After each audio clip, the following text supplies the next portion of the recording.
First of all, the question that we asked last week, we posed a question about Eliphaz and his father Esau.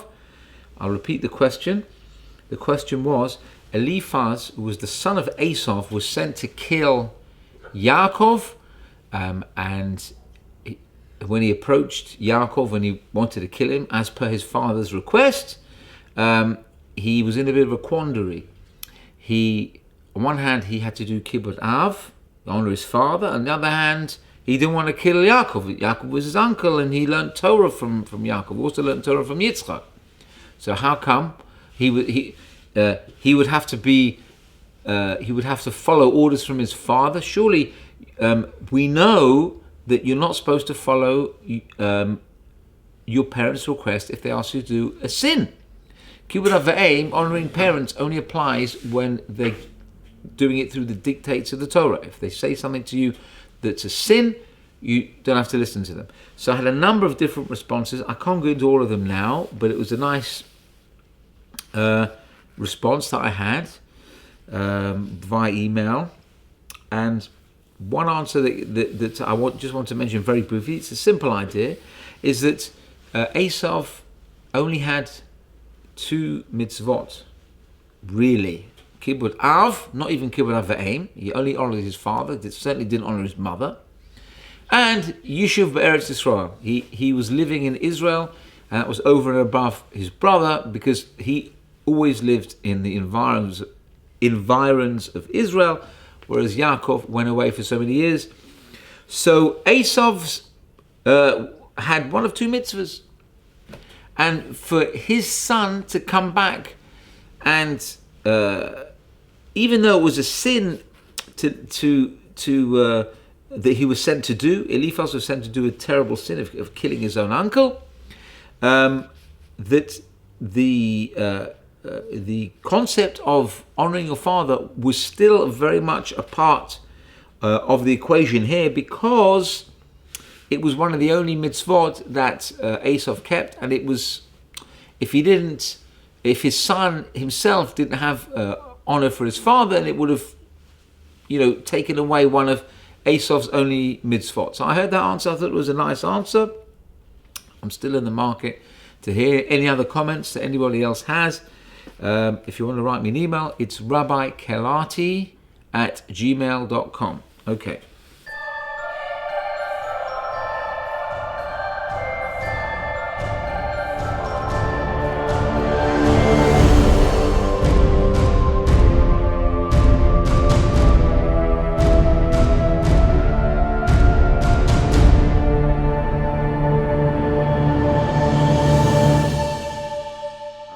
Vayeshev. Now, here we get into the story that's going to take us through to the end of Sefer Bereshit, the story of Yosef. Every year we marvel at this story.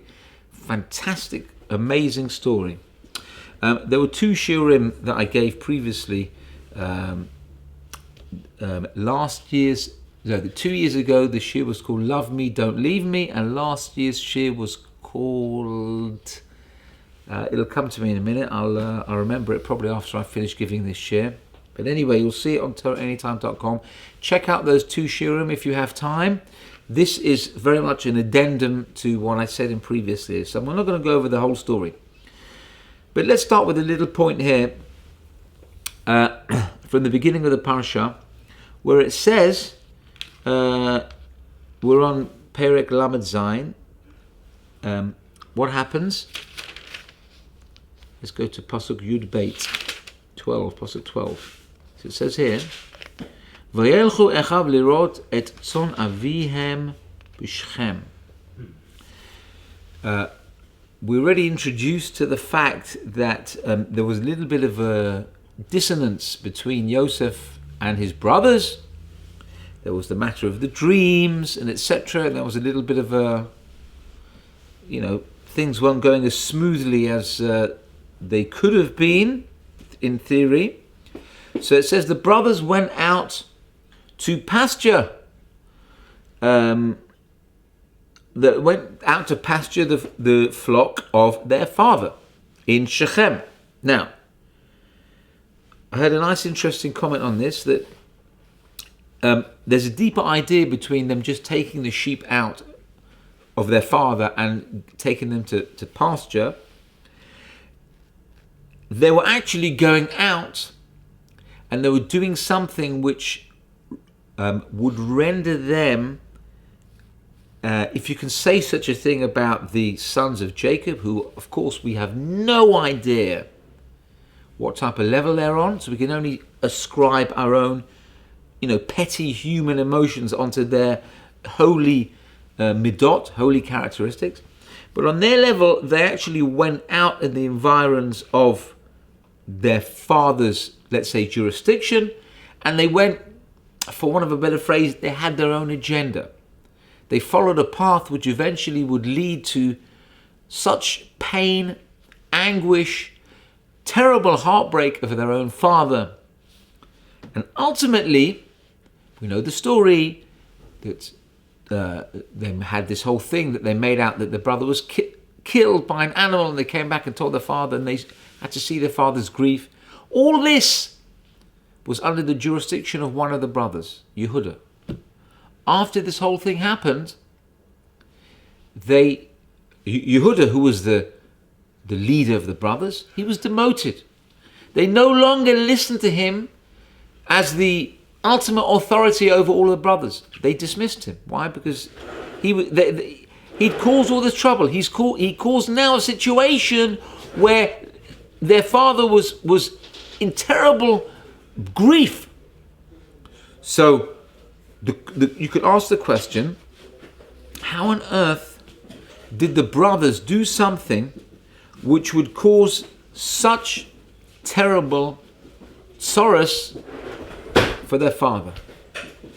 You could see afterwards they regretted it because they demoted their Yehuda. So why would they do such a thing? The answer is, and this is very true in our day and age, and it's true in any day and age, that a person can get on his own hobby horse. I don't know if that's the right phrase. A person can have his own, can be consumed by his own derech. He may have an objective and he may go after that objective, and while he's going after that objective might have a valid reason, that he might trample over a few things. It might be a little bit insensitive to other people or other things on the way. So in the past, I've given an example of somebody who has a real issue with talking in shul. I personally have an issue with talking in shul. I cannot abide talking in shul. I find it, not I find it, it says in the Shulchan Aruch, you're not supposed to talk in the Chazarat HaShatz, in the repetition of Amidah. It says, Gadol ha'avon min asot. Person who talks in synagogue when the Chazan is repeating the Amidah, his sin is too great to bear. So this affects me on a real level, and I'm very, very particular when I go to shul with my children, never to talk in shul. If I need to tell them, look in this page or whatever, and to guide them or something, I always do it sign language or whatever. I'll find something. I'm very, very particular. Now, what happens if a person is very particular and he really holds that the synagogue is sacrosanct and you should never talk at all, and he sees somebody talking and he tells him, no, and the person carries on talking, all the tutting and the nooing and everything, and after a while this fellow who hears all the talking, he gets so frustrated, he goes, who do you think you are talking in shul? And he's shouting, and do you know what it says in the Shulchan Aruch? Gadol ha'avon min asot. And he's shouting and embarrassing this fellow in public. Okay, talking in shul is bad enough, but embarrassing somebody in public is worse, because if you embarrass somebody in public, and in public doesn't mean an auditorium, it doesn't mean a packed shul, it means 3 people.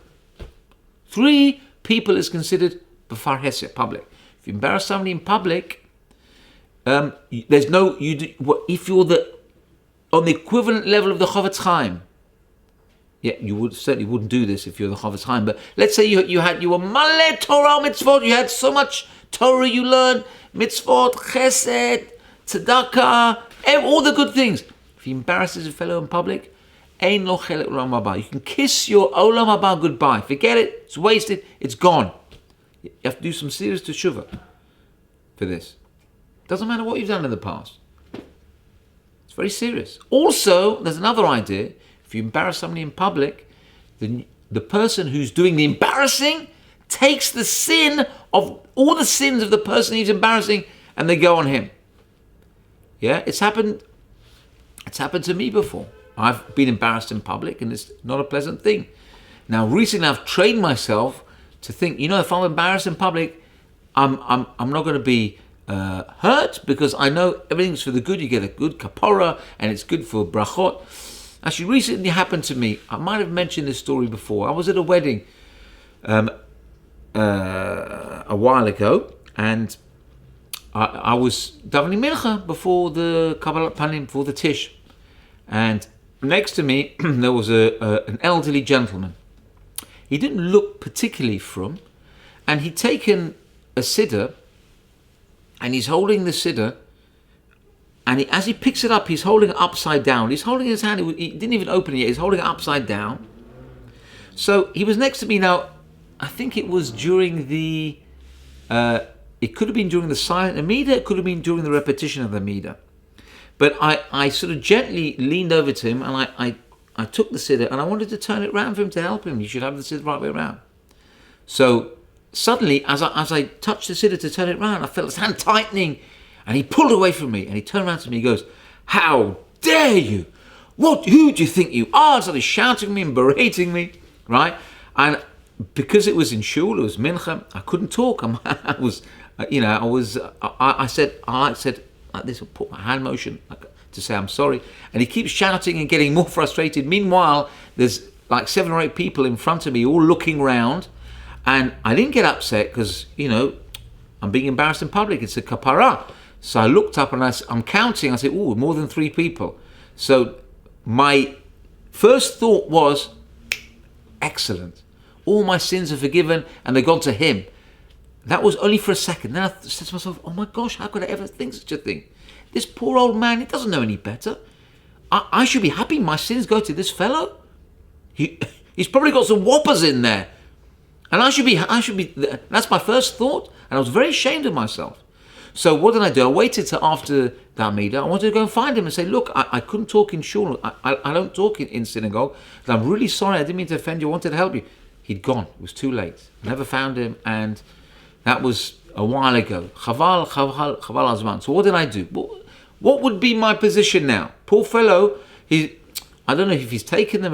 He was maybe consumed by an emotion. It really had nothing to do with me. Maybe he was angry about something else. So I davened for him. And I said, "Hashem, look, what do you want from the poor guy? He's an old man. Surely if he would have had any inkling that you're not supposed to embarrass somebody, he would never have done such a thing." And I really prayed hard. I hope I prayed hard anyway to forgive him. And I've got no ties against him. I've got no, I shouldn't have any feeling. I don't even know the guy. Why should I get upset? Now, hopefully Hashem listened to my prayers. But what I'm trying to say is, there could be 2 ways you could react. Either you shtum, or what do they call it? Shev v'al taseh. In other words, be reactive. Don't react. Number 1, if you're embarrassed in public, even if you are allowed to open your mouth, don't open your mouth. Because just hold that anger in, it's good. When you're hurt and embarrassed, if you keep your mouth shut and you don't react, it's a very good thing. By the way, straight away, after I tried to find the guy, but after I failed to find the fellow, I went to find my wife and I quickly gave her a bracha. Because you have a special koach. If you're embarrassed in public and you don't answer, you can go and give a bracha. And I'm not saying I'm a Bal Madrega or anything, but I know any Jew, you get embarrassed in public, keep your mouth shut, you've got a special koach of bracha. So that's one way of reacting. You just don't say anything. The other way of reacting is, "How dare you? I was trying to help you. And you embarrassed me in public? And you did such a thing. Now, he's embarrassing me and I'm embarrassing him. Who's winning? Both people are losing. Now, if you look at it in a humorous way, and slightly humorous way, and you say, look, he's embarrassing me in public, all my sins go to him. Now I'm embarrassing him, his sins come back to me. And then I'm embarrassing him, but the sins are going back and forth and back and forth. What's the point? You're playing yo-yo with your Averas. Nobody wins in that situation. Yeah? So the best thing is, just don't react. It's much worse to stick to your guns and start standing up for your rights. Nobody has any rights in this situation. It just doesn't work. Just keep your mouth shut. So the point I'm trying to say is, a person can have his own agenda to think, look, the halacha is on my side. You're not supposed to embarrass somebody in public. So I'm going to put this guy in his place and show him the halacha. Yeah, it doesn't often work like this. I don't often see somebody embarrassed in public and then the person who's being embarrassed pulls out a Shulchan Aruch and sits with the guy and shows him nicely. No, it's very hard to do that. We're not on that level that we come with big tzaddikim, we go and we want to help the other person. No. The best thing is keep your mouth shut. Wait a minute, let the situation pass, and then if you can, you speak to the guy with, if you know he's going to still go rattling off and go crazy, just leave it. Just leave it. I've had that before. There's another wedding I was at where it was the couple were Baalei Tshuva. By the way, not all weddings I go to end up in these disastrous situations. Baruch Hashem, I go to many weddings. Occasionally there's a few issues. I don't want to paint such a bad picture, but I was at this wedding where the couple were Baalei Tshuva. And it happened that the Israeli had family who were from Israel who were like, they were like, not Chilonim, but like traditional Israelis. Now for them, when they see a mechitza, they don't care about the mechitza. They come, they dance with their wife, they go around to the women's side. And there was another rabbi there with me, a rabbi on a much higher level, of course, a Rov, let's say. And he walked out. So I went and I followed him. He said, I can't stay now. I can't believe this. Well, why are they doing such a thing? And he was so hurt. I said, Rabbi, don't worry. So I went back in, and now I wouldn't advise you to do this. I'm used to doing this because, whatever. Anyway, there was a certain fellow who was dancing in the women's side with his wife, or I don't know who it was, his daughter. So I thought, you know what, this is not right. And the rabbi went out, he was upset. So I went up to the guy and I went into the ladies section again. I do not advise this. I do not advise this at all. Don't learn to do this. Do not do this. Okay. So luckily he was right on the corner of the women's section. I went up to him and I grabbed him in a friendly way with a big smile on my face. I started dancing with him. And he's like, look at me, who's this Meshuggah? I said, come on, let's dance at the wedding. And as I'm dancing, I'm pulling him out. In the end, I managed to maneuver him into the men's section. And he's saying, what on earth are you doing? I said, come on, it's a simcha, I'm dancing with him. In the end, he starts pulling himself away from me, and I'm pulling him closer to me. And we're almost having this and I'm saying, come on. In the end, Baruch Hashem, I'm maneuvering. In the end, I softened him up a little bit. It wasn't easy. It was very hard. Because he was really resisting. And he must have thought I was who's crazy zealot. But Baruch Hashem, I achieved my objective, and the rabbi came back in. It was a lovely simcha. It was just these few little things. What am I trying to get at? There's sometimes you can, you've got the right idea, but you can trample over and you can do things that are not correct, and you can come, and then you can do much worse when you're trying to do good. Yeah, you're trying to do the right thing, and you do everything wrong to do something right. And what you've done wrong is much, much worse than the right you've got to do. It's a cheshbon. You have to think sometimes. Again, I'm not advising you to, every time you see somebody dancing with a woman in the women's section, first of all, what are you looking in the women's section anyway? Second of all, who says you're allowed to go in there? It's true, in my line of work, because I'm a wedding photographer, sometimes I have to go into the women's section. I don't go in there like all the time willy-nilly, but I'm a little bit desensitized to that. Again, I'm not advocating this, I'm not saying it's right, I'm not saying it's wrong. It's probably wrong, but it happened that would, Anyway. So it's worth making a cheshbon. Think first, if I've got an objective and it's the correct thing to do, I should be very careful with how I achieve that objective, not to trample over Durabanans and Doraitas and everything and transgress everything so that I can, so that they say the end justifies the means. The end does not justify the means, as we're going to see a little bit later. We're going to see. Okay. Now,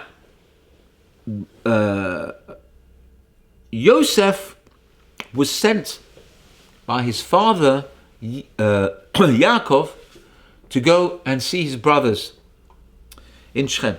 So what does the pasuk say?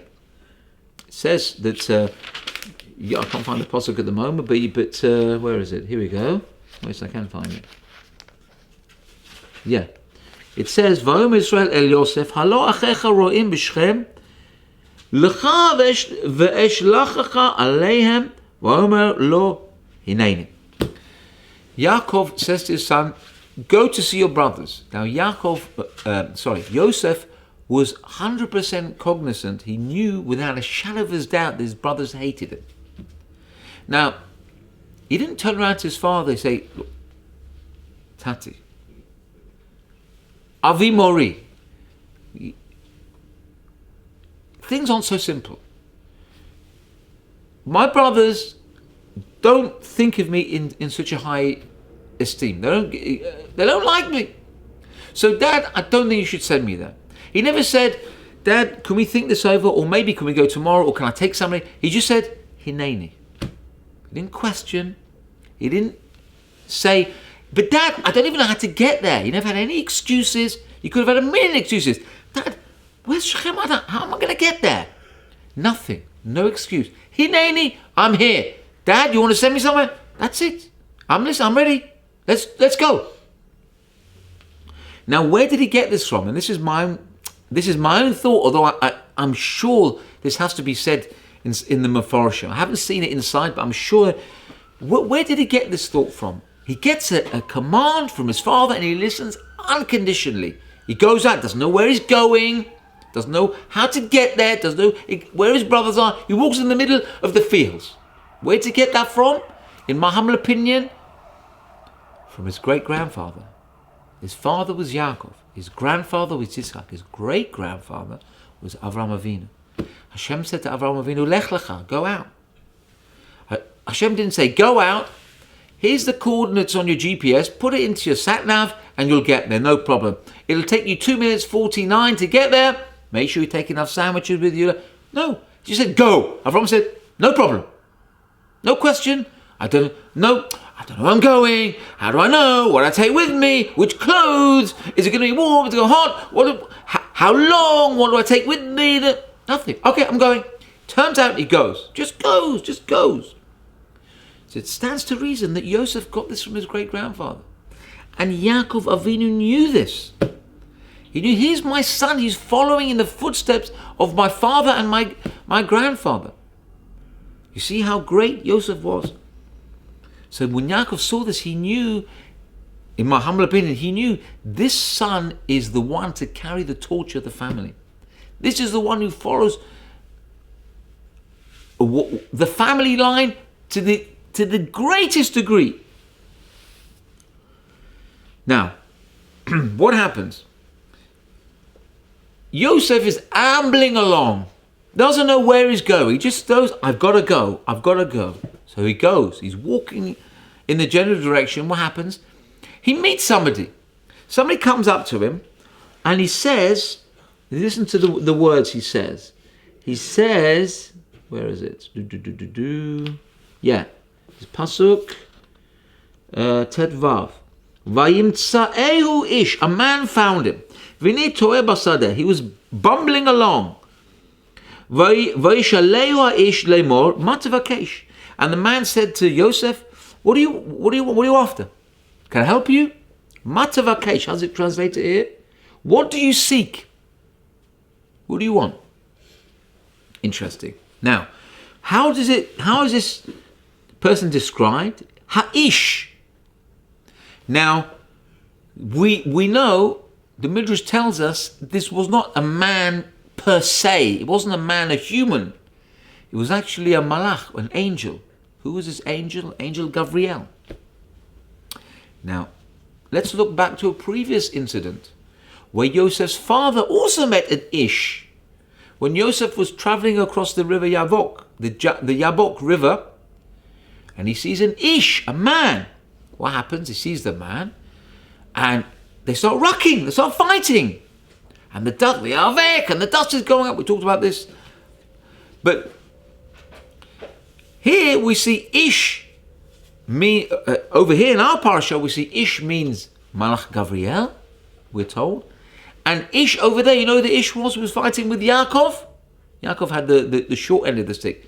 It was the angel of Esav, the Malach Samach Mem.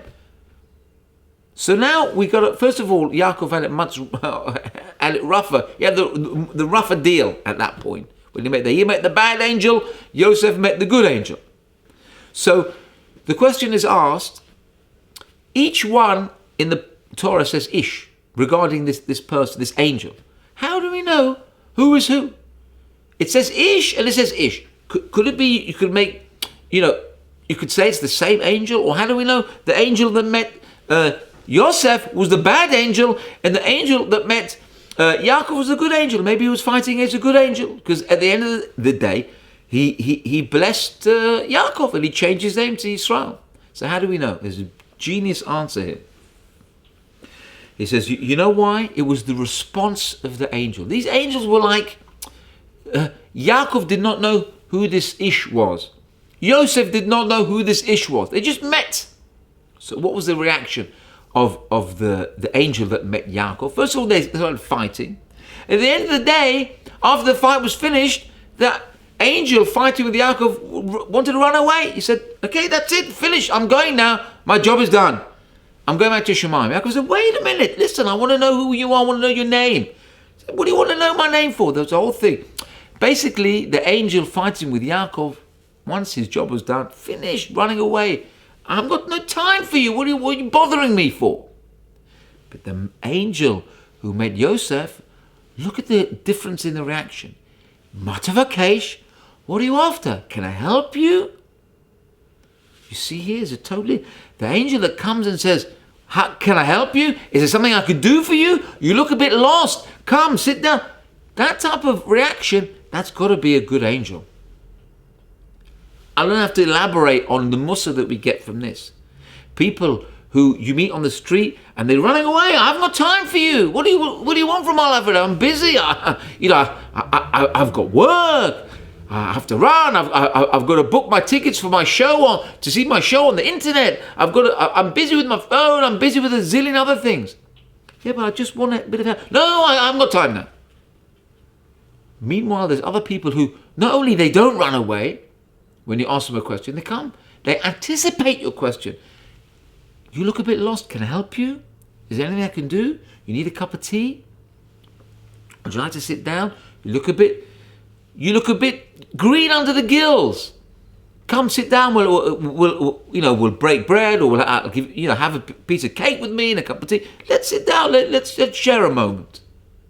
Okay, we're going to see the importance of greeting somebody, not just saying hello, but actually saying, what's the matter? We're going to see again another incident which proves this. Now, without going into the whole incident, there are two passages which concern women in our parsha, and ultimately in carrying on. One of them carries on to subsequently as well. There's the incident of Tamar.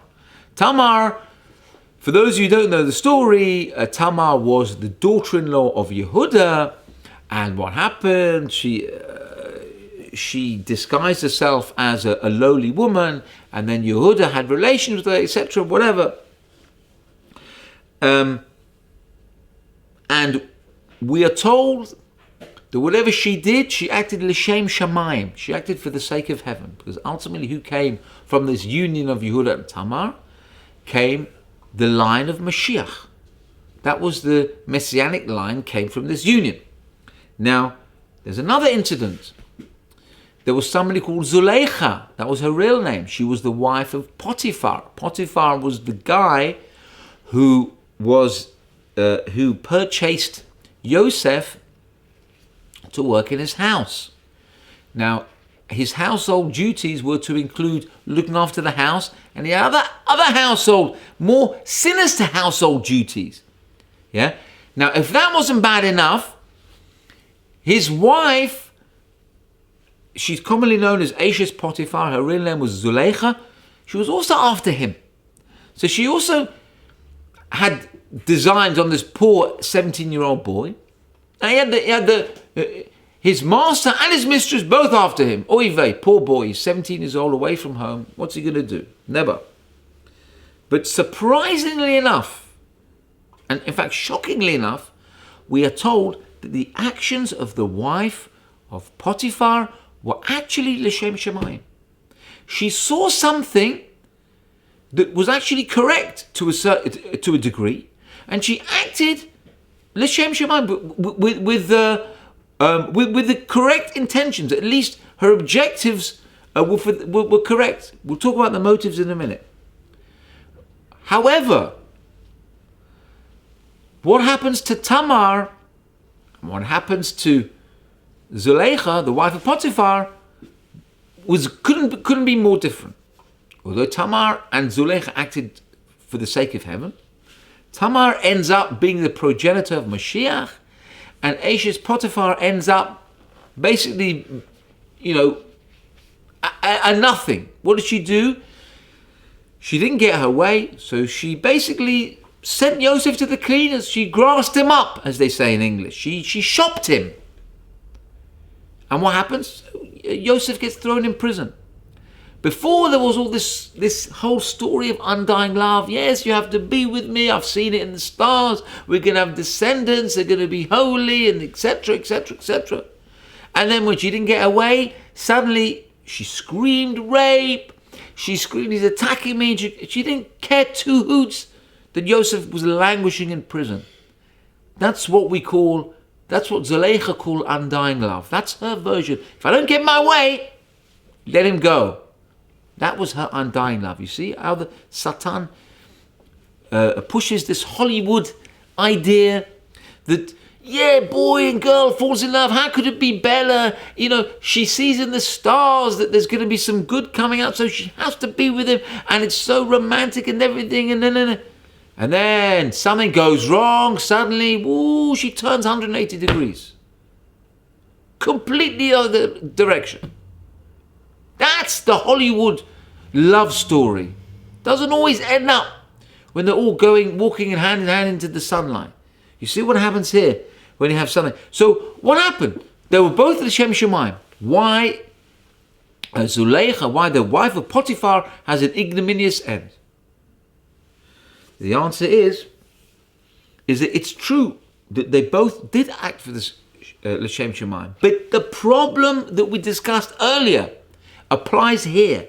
When you have something you're doing L'Shem Shemayim, you have to consider, your paramount consideration is how you get that objective.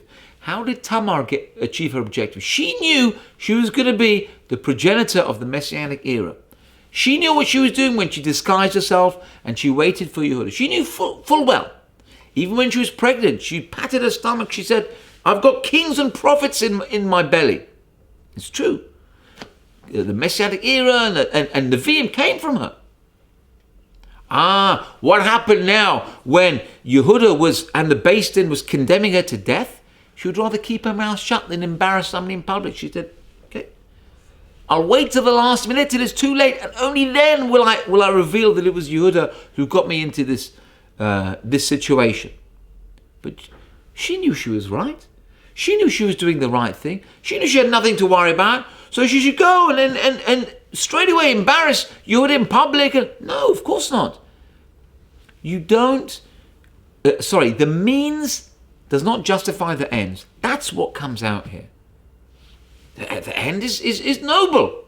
But the means, that's what Tamar cared about. The means have to be correct. The way you get to the objective has to be correct.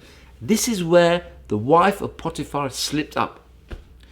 She could see at the end of the day there were going to be holy people who were going to come from the union. But she didn't realize it wasn't going to come from her, it was going to come from her daughter. Who was her daughter? The adopted daughter Osnat, who was, in fact, the niece of Yosef, because Yosef was going to marry Osnat, who was the adopted, I hope I'm not confusing you, the adopted daughter of the wife of Potiphar.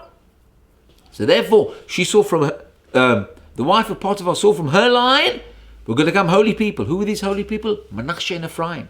So she was right. But it wasn't from her, it was from her adopted daughter, who was going to marry Yosef in the end. How did she get there? How did she achieve that end? By trying to seduce Yosef, by trying all sorts of ridiculous, terrible means of tripping up a poor 17-year-old boy. Any means you do. She put something like a spike thing around his neck so that he couldn't look down. He had to look at all sorts of tachbulot and tricks, and whatever she could do, she did. She changed her clothes 17,000 times a day, of course, excuse my exaggeration. Anything she could do, anything. This is how you do. This is how you achieve l'shem shamayim. This is how you achieve your objective. Of course, she had an ignominious end. What comes out here? Again, the same theme. You have something. You have an objective. It's not just about embracing the objective. You've got to worry about how you achieve the objective. You've got to worry about the means as well as the end. Now let me give you a story now. See how we're doing for time? Okay. Let me give you a story about somebody who cared more about the means than about the end. Who got things the right way round. So there's a story told in a place called Baranovich. I believe Baranovich was where Rav Elchanan Wasserman came from. If I'm not mistaken, he was a Rosh Yeshiva in Baranovich. I could be wrong. That seems to come back from memory. Anyway, in Baranovich, in the shul in Baranovich, there was a gabbai. A gabbai is the beadle. The what do you call it? The custodian. No, the one who serves the rabbi. The shamas. So what happened? The shamas used to be responsible for there was an oven there. The oven was meant to heat up the whole shul. Now, it was his job to go and put the wood, whatever the logs, inside the oven, make sure the whole shul is heated. Unfortunately, he didn't quite follow his job description. He was a bit lax, and he used to rely on the people who cut. There was certain people, never poor people, used to sleep in the shul. By the way, parenthetically, this is not just an old idea. I know somebody now who up until recently was sleeping in the shul. Unfortunately, he was getting divorced. He had nowhere to stay, had no money. He used to literally sleep in the shul. So this is happening even in our day. Anyway, so in those days, there were people who used to regularly sleep in the shul. So the shamas used to say, look, it's not my job, let the poor people put the logs. And there was a lot of machloket. He should put it, I should, why is it my job, and everything going back and forth. Machloket in the shul is not a new idea. It happened even then. And what happened? It happened that one day, the shamash got to the shul a little bit early. And he sees somebody with his head inside the oven. And he's mucking around there with wood. So straight away, the shamash says, oh, look. Obviously one of the poor people is there. He's putting the logs in. So he's doing a good job. Good. I'm very happy with him. So what does he do? He comes, he gives us a big zetz on the backside, big slap. He said, well done. Nice one. And he goes away. Now, in fact, this was not a poor person. It was not anybody. It happened to be the Rav of the shul, Rav Yosef Chaim Lubchansky, right? But the shamas didn't recognize him. Just thought it was some poor person. Now, what would the rabbi do? Pull his head out of the oven and say, what are you doing? How dare you do this to me? No, because that would embarrass the gabbai. The gabbai would be mortified. Oh, I slapped the rabbi on the back, so he vey. No, so he kept his head inside the oven. The rabbi kept his head inside the oven, and he waited there till he knew the gabbai had left, and then he pulled his head out. When he pulled his head out, his beard had been burnt off. his whole beard. For him, he got the message. The end does not justify the means. You can't turn and embarrass somebody because you're doing the right thing and he's come and he slapped you. For him, it was more important to be embarrassed. To embarrass somebody. How could he ever imagine anything? For him, he'd rather put his head in an oven than to embarrass somebody. There are many stories like this. There's stories in the Gemara of the rabbi and his rebbetzin who came and they used to deliver food to people. And once they were caught by the poor person, opened the door and he saw a man and a woman giving food, and then they ran away. The rabbi and his wife ran away, and they ran into an oven. There's many stories like this. True righteous people would rather burn than embarrass somebody else. So you see how important it is not to embarrass somebody in public. It's better to jump into a fire than to come and embarrass somebody. Now, let's go forward to Perek. Where is it? Let's go a little bit forward now. We know, I don't have to elaborate on the story of Yosef and Potiphar's wife. You know what she was up to. Okay. Where is it here? Okay. Right. So, Perek Lametet Pasuk Yud. Vahi Kadabra El Yosef Yom V'lo Shama Ela Lishkav Etzla Leot Ima. So now, Yosef was weakening. Now, he didn't want to have relations with this woman.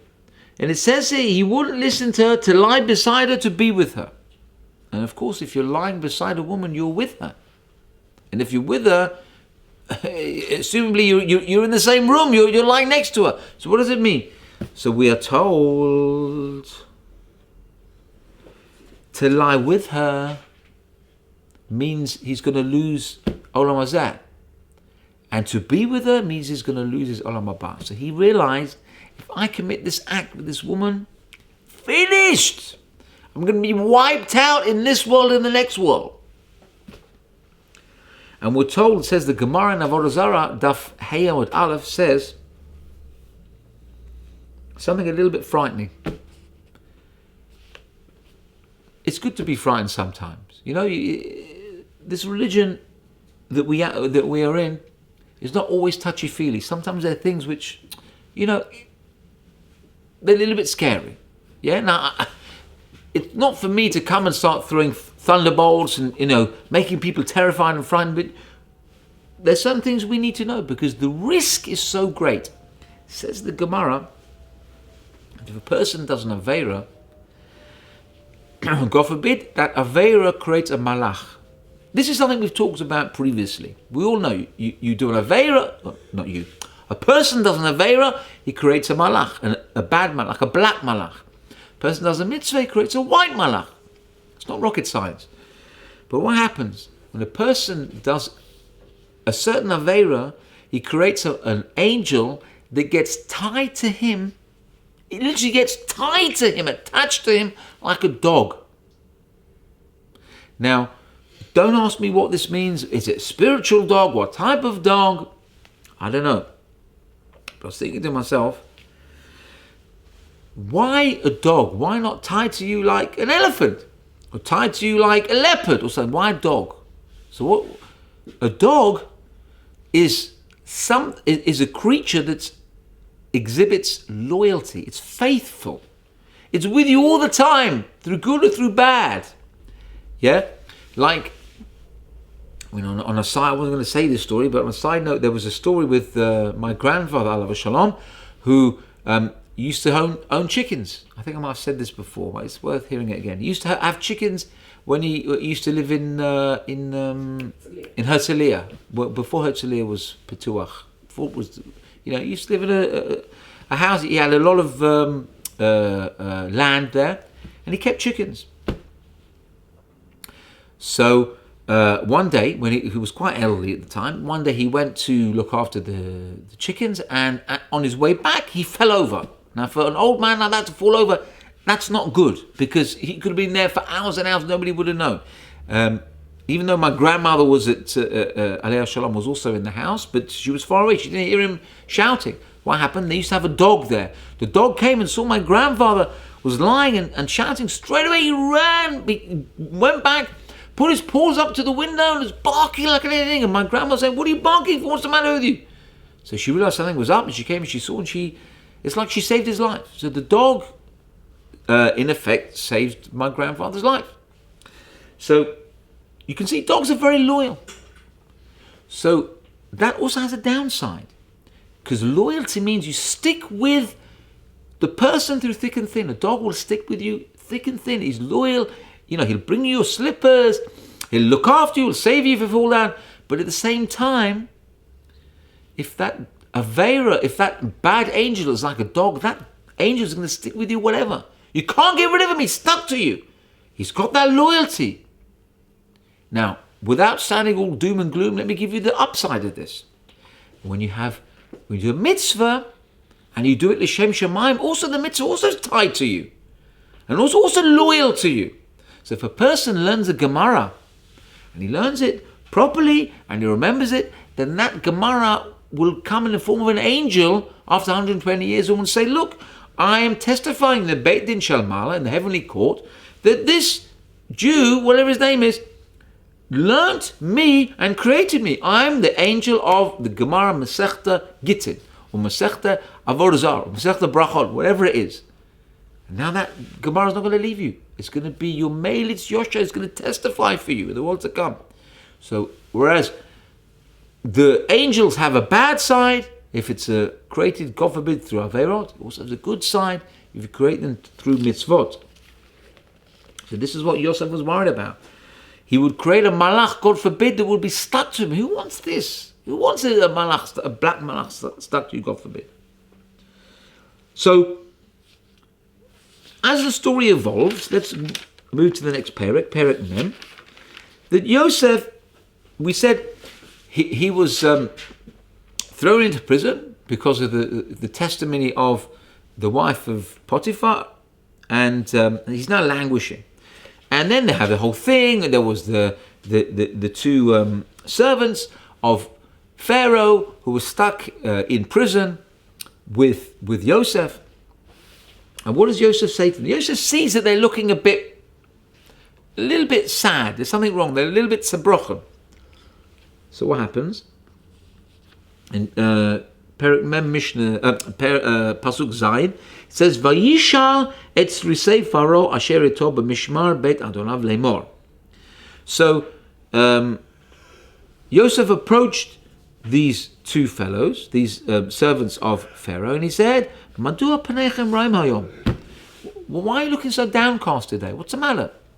And then what happens after that? They tell him the dreams. He interprets the dreams, and that's an integral part in the story. Because Yosef interpreted the dreams, then ultimately Yosef interprets Pharaoh's dreams, and then he becomes the viceroy, and the whole thing is mitgalgel, the whole thing becomes like a snowball until ultimately Yosef sustains the entire world. He becomes next in line to Pharaoh's most important man. But Pharaoh was really like a figurehead because Yosef was pulling all the strings. So now, you see all that, if you trace that all the way back, imagine if Yosef saw these two people and saw they were downcast and he said, "I'm not going to get involved. They look miserable. Who cares about them? I'm going to do my time in prison and finish." Who knows what would have happened? Hashem would have brought, theoretically, I suppose Hashem would have brought the salvation in another way. But you see how important it is that because Yosef was proactive, he opened his mouth, he saw something, saw a situation needed to be addressed, he was proactive about it. He said, "Hey guys, what's the matter? Can I help you?" It's a very simple lesson that comes out of this, not rocket science. If you see somebody looking sad, be the nice guy. Go say, "Hey, is everything all right? Can I help you?" Again, the same thing. We just talked about it just now. It's the same thing. You see something, you be proactive. You ask. You say, "Can I help? Can I get involved?" You don't keep yourself to yourself. And you can see the theme the very important theme that we have here is that things happen that seem on the outside to be blacker than black, the worst. You can see how ultimately, if we look through the various parashiot, we see how at the end it was rosy, it was fantastic, but it didn't seem like that at the time. So let me tell you a story, a true story. It was from the Sefer Hasidic Tales of the Holocaust, and then I'm going to leave you with, of all things, a horror story. Okay, you have to hang on for this story, and then we'll tell you about the horror story. So, in the war, there was once a person who, as a young man, he had a sister, a little kid. And of course, the brother looked after his sister and he protected her from everything. And he wouldn't let her out of his sight. And I don't know whether they were in the ghetto or whatever, but it happened that he came back from whatever was his work duty or whatever. He came back to his house and his sister was gone. Little kid's sister gone. So he asked the neighbors, have you seen her? Where is she? They said, yeah, the Nazis came and took her. So of course, the older brother's beside himself. So he runs to the headquarters where he goes to the head Nazi and he says to her, where's my sister? He said, how dare you come in and disturb us? We could kill you on the spot. What do you want asking for your sister? He said, where is my sister? I want my sister. He was, of course, it was a bit of a kanoi. He was like a zealous person. And then it's his sister. So the Nazi, Yamach Shemo, turned around to this fellow and he said, the day you'll get back your sister is the day that hair will grow from your palm. Now what happens when you hear such a thing? So this fellow, this Jew, looks at the Nazi, he turns round, he shows his palm to the Nazi, his black hair on his hand. The Nazi looks at him and says, you dirty Jew, take back your sister and go. Of course he takes his sister and he goes. So what happened in the story? A miracle? Hashem made a nace and he made hair grow on his hand. Listen to this. When this young man was a young boy, he was working in a factory and he got involved in a terrible accident. His hand, I don't know, was severed or whatever. The flesh was torn from his hand. So they performed probably, I don't know if they had the skills in those days like they have now. They performed like plastic surgery, or they performed restorative surgery. They took flesh or skin and they grafted it to the place where he lost it on his hand. And it happened that when they grafted it, would you believe, hairs started growing from his hand. He considered it like a deformity. And then he realized, when he heard this thing from the Nazi, Yamach Shemo said, the hair will grow from my hand, he realized, everything happens for a reason. Something you wouldn't believe. You could turn around to Hashem and say, Hashem, why did you do this to me? You gave me a deformity on my hand. He didn't realize this was the very thing that was going to save his little sister from the clutches of the evil Nazis. I'm going to leave you with the following story. I have actually told you this story before. I don't think I've told it to you in quite this way. And with this, I'm going to finish. Okay, now you have to concentrate here in this horror story.